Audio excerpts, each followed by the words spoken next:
আন্দোলন মানেই যেন রাজু ভাস্কর্যের পাদদেশে দাঁড়াতে হবে। এটি ঢাকা বিশ্ববিদ্যালয়ের টিএসসি চত্বরে অবস্থিত। পথচারী তো বটেই, এমনকি বিশ্ববিদ্যালয়ের অনেক শিক্ষার্থী পর্যন্ত এ ভাস্কর্যের ইতিহাস জানে না। অনেকে মনে করেন এটি মুক্তিযুদ্ধের আন্দোলনের একটি স্মারক, কিন্তু এই ভাস্কর্যের আসল ইতিহাসটি প্রজন্মের অধিকাংশ মানুষই জানে না। ১৯৯২ সালে ১৩ মার্চ প্রগতিশীল ছাত্র সংগঠনগুলোর জোট গণতান্ত্রিক ছাত্র ঐক্যের সন্ত্রাস বিরোধী মিছিলে গুলি চালানো হয়। এতে নিহত হন বাংলাদেশ ছাত্র ইউনিয়নের কেন্দ্রীয় নেতা ও ঢাকা বিশ্ববিদ্যালয়ের মৃত্তিকা বিজ্ঞান বিভাগের শিক্ষার্থী মঈন হোসেন রাজু। সেই সময় তিনি ক্যাম্পাসে লেখাপড়ার সুষ্ঠু পরিবেশ ফিরিয়ে আনার আন্দোলনে সক্রিয় ছিলেন। অন্যায়ের বিরুদ্ধে রুখে দাঁড়ানোর সাহসী ভূমিকার জন্য শিক্ষার্থীদের কাছে ছিলেন অত্যন্ত জনপ্রিয়।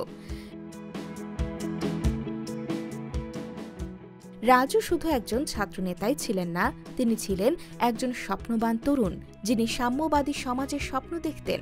বিশ্ববিদ্যালয়ের প্রতিটি আন্দোলন সংগ্রামে তিনি ছিলেন অগ্রগামী। সহপাঠীদের কাছে তার জনপ্রিয়তা শুধু নেতৃত্বের জন্য নয়, বরং তার বিনয়ী ও সংগ্রামী মানসিকতার জন্যও ছিল। সাধারণ শিক্ষার্থীদের অধিকার প্রতিষ্ঠার জন্য তিনি ছিলেন আপোষহীন।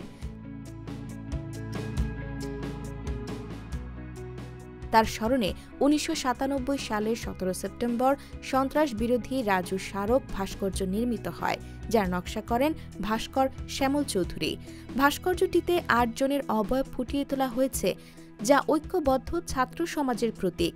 এটি এখনও অন্যায়ের বিরুদ্ধে প্রতিবাদের শিক্ষা দিয়ে যাচ্ছে।